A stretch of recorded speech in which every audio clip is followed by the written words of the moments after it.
That night, Johnny Carson stopped his monologue mid-sentence and did something no one expected. The studio lights were warm, the audience was laughing, Doc Severinsen's band was setting up for the next segment. Everything was running like clockwork, 30 years of clockwork, to be exact. But then Carson reached into his jacket pocket, pulled out a folded piece of paper, and the entire room fell silent. He didn't smile. He didn't crack a joke. He just looked down at the letter in his hands, and for the first time in decades, Johnny Carson, the man who could charm a nation with a raised eyebrow, looked vulnerable. What happened next would become one of the most unforgettable moments in television history. A moment that reminded millions of people why they invited Johnny into their homes every night. Not because he was funny, but because he was human. Subscribe and leave a comment, because the most powerful part of this story is still ahead. It was a Tuesday night in April 1981. The Tonight Show starring Johnny Carson had just hit its 19th year on the air. The show was an institution. A ritual. Families across America ended their days with Johnny's monologue, his witty banter with Ed McMahon, and the parade of celebrities who sat in that iconic guest chair. But this particular Tuesday started like any other. Carson walked onto the stage through the rainbow curtain to thunderous applause. The audience loved him. Always had. He adjusted his tie, flashed that signature grin, and launched into his opening monologue. He joked about Reagan. He joked about the weather. He joked about Ed's laugh. The audience roared. Everything was going perfectly. And then, about 4 minutes in, Carson paused. It wasn't a comedic pause. It wasn't a setup for a punchline. It was something else. Something the audience couldn't quite place at first. He reached into the inner pocket of his suit jacket and pulled out a piece of paper. It was folded carefully, like someone had handled it many times. The paper was slightly worn at the edges. You could see it even from the back row. Carson unfolded it slowly.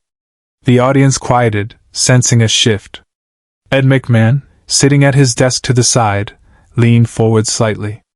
Doc Severinsen, standing with his trumpet near the band, lowered his instrument. Carson stopped mid-monologue. The entire studio froze.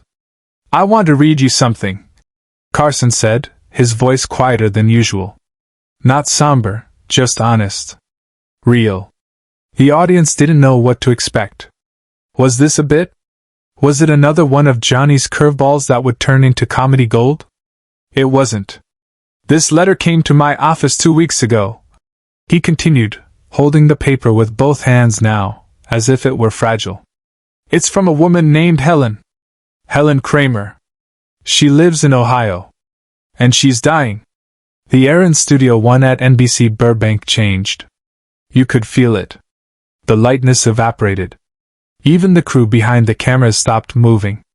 Carson looked down at the letter and began to read. "Dear Mr. Carson, my name is Helen Kramer. I'm 54 years old, and I have stage 4 cancer. The doctors say I have a few weeks left, maybe a month if I'm lucky. I don't know if you'll ever read this, but I wanted to write to you anyway. For the last 18 years, I've watched your show almost every single night. You've been in my living room more than most of my family. You've made me laugh when I didn't think I could. You've kept me company when I felt alone.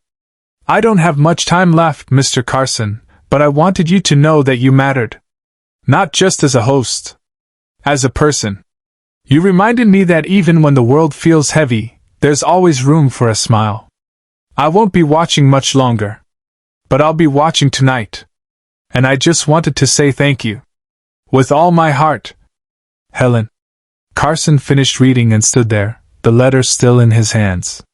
He didn't speak right away. Neither did anyone else. The silence in the studio was profound. Not uncomfortable, sacred. Like everyone understood they were witnessing something rare.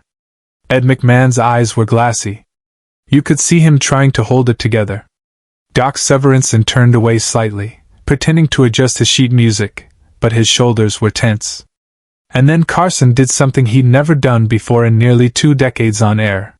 He folded the letter carefully, set it on his desk, and walked out from behind it. Not toward the guest chair. Not toward the band. He walked toward the audience. The cameras followed him, but the operators were unsure. This wasn't blocked. This wasn't rehearsed. The director in the booth had no cue card for this moment. Carson stopped at the edge of the stage, right where the lights met the darkness of the audience seating. He looked out into the crowd, squinting slightly under the stage lights, and he spoke directly to them. "Helen," he said, his voice steady but soft. "I don't know if you're watching right now. But if you are, I want you to know something." He paused, and for a moment it looked like he might lose his composure. But he didn't. He steadied himself and continued. "You said I mattered. But you matter too. Every single person who's ever watched this show, every person who's taken the time to write, to laugh, to share a moment with us, you're the reason we're here. Not the other way around." The audience was silent. A few people wiped their eyes. One woman in the third row was openly crying. "I've spent 30 years trying to make people laugh," Carson continued. "And I'm grateful for that. But tonight I want to do something different. Tonight I just want to say thank you. To Helen. To all of you. For letting me into your lives." He looked back toward his desk, then toward the cameras. "Helen, I hope you're watching. And I hope you know that tonight this whole show, this whole night, is for you." Backstage, he made a choice no producer would have ever allowed. Carson turned to the director and made a cutting gesture across his throat. "Stop the show." The director hesitated. They were live. You don't stop a live broadcast. But Carson wasn't asking. He was telling. The cameras stayed on him as he walked back to his desk, picked up the letter again, and held it up to the camera. "This is going in my drawer," he said, his voice firmer now. "Right next to the first letter I ever got when this show started. Because this is what it's all about. Not the jokes. Not the ratings. This." He tapped the letter twice with his finger. Then he set it down gently, like it was made of glass. The band didn't play. The audience didn't applaud. They just sat there, holding space for the moment. And then, slowly, one person started clapping. Then another. Then another. Within seconds the entire studio was on its feet, applauding, not for the show, not for Johnny Carson the entertainer, but for Johnny Carson the human being who had just honored one woman's life on national television. Carson stood behind his desk, hands in his pockets, and nodded. He didn't bow. He didn't wave. He just stood there and let the moment be what it was. Ed McMahon walked over to him and put a hand on his shoulder. No words. Just presence. Doc Severinsen raised his trumpet and played a single, soft note, a gentle, mournful sound that filled the studio like a hymn. The crew members in the back, camera operators, stage managers, production assistants who'd worked hundreds of shows, stood motionless. Several wiped their eyes. One young intern, fresh out of college, would later say that moment changed why she stayed in television. Not for the glamour. For the connection. In the control room, the director sat frozen at his console. His hand hovered over the button to cut to commercial, but he couldn't press it. Not yet. This moment needed to breathe. The applause continued for nearly 2 full minutes. Not the enthusiastic, punctuated applause of a punchline. This was different. Sustained. Reverent. The kind of applause that says, "We understand. We feel this too." Carson finally raised his hand gently, asking for quiet. The audience settled. "I want to say one more thing," he said, his voice carrying that rare blend of authority and tenderness that only he could manage. "Life is short. We all know that. But sometimes we forget to tell people what they mean to us. We wait. We think we'll have time." He picked up Helen's letter one more time, holding it carefully. "Don't wait," he said, looking directly into the camera. "If there's someone in your life who matters, someone who's made a difference, someone who's been there, tell them. Tonight. Don't wait until it's too late. Don't wait until they're gone." The studio was so quiet you could hear the ventilation system humming overhead. "Helen reminded me of that tonight," And I'm grateful to her. So thank you, Helen. For watching. For caring. For reminding all of us what really matters.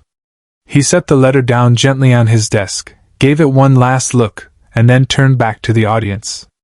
We're going to take a break now, he said softly. When we come back, well, we'll figure it out. It was an unprecedented thing to say. Johnny Carson always knew what was coming next. He had cue cards, producers, a carefully structured show. But not that night. That night, he let go of the script. And then Carson looked into the camera one last time and said, "Good night, Helen. Wherever you are." The screen faded to black. But this was the moment no one in the studio, nor anyone at home, ever saw coming. The next morning, NBC's phone lines were flooded. Thousands of people called. Not to complain. Not to criticize. To thank Johnny Carson for what he'd done. Letters poured into the studio by the hundreds.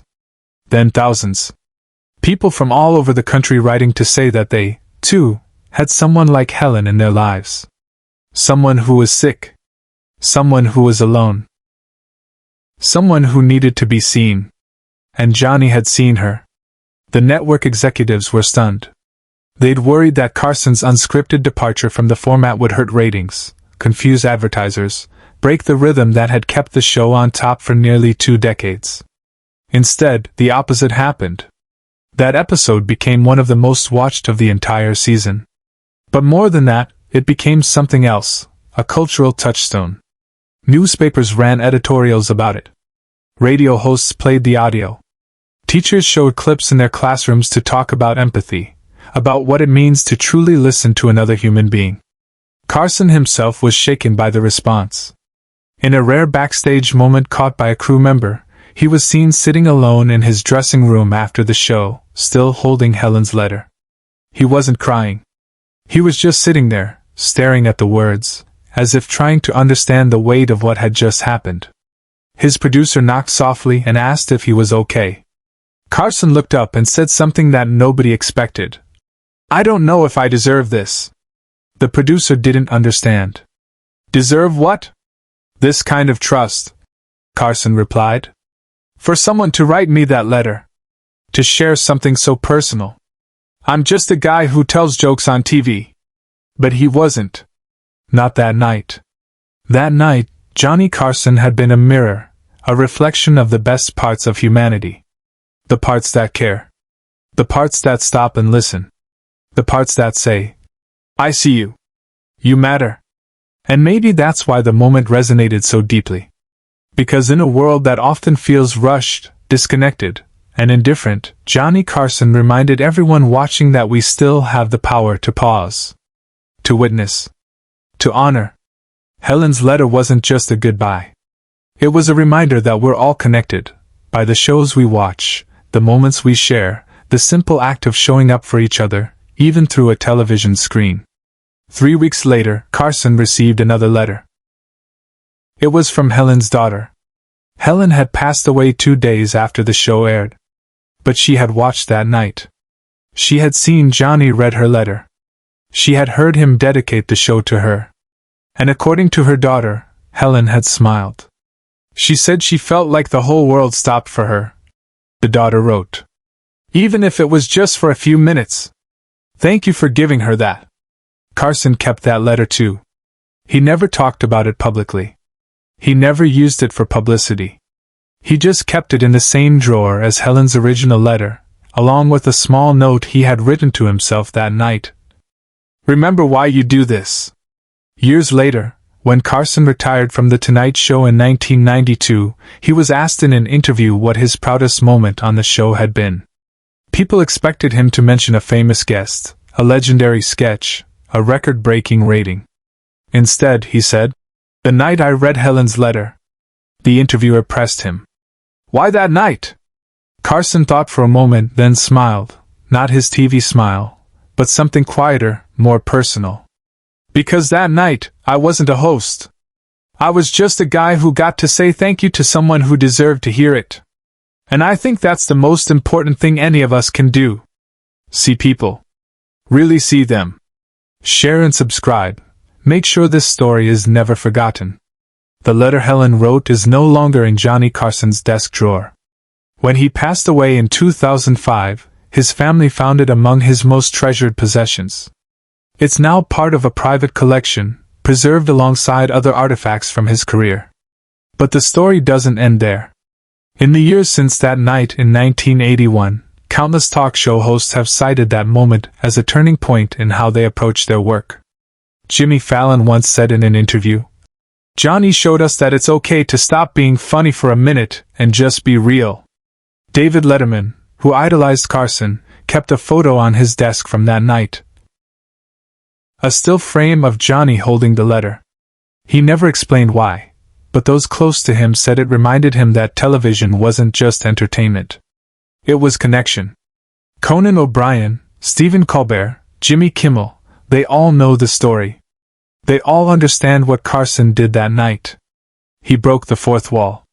Not with a joke, but with his humanity. And in doing so, he reminded an entire generation of viewers that behind every screen, behind every camera, behind every monologue, there are real people. People who hurt. People who hope. People who just want to be seen. Helen Kramer was seen. And so, in a way, were we all. Because that night, Johnny Carson didn't just read a letter from a dying fan.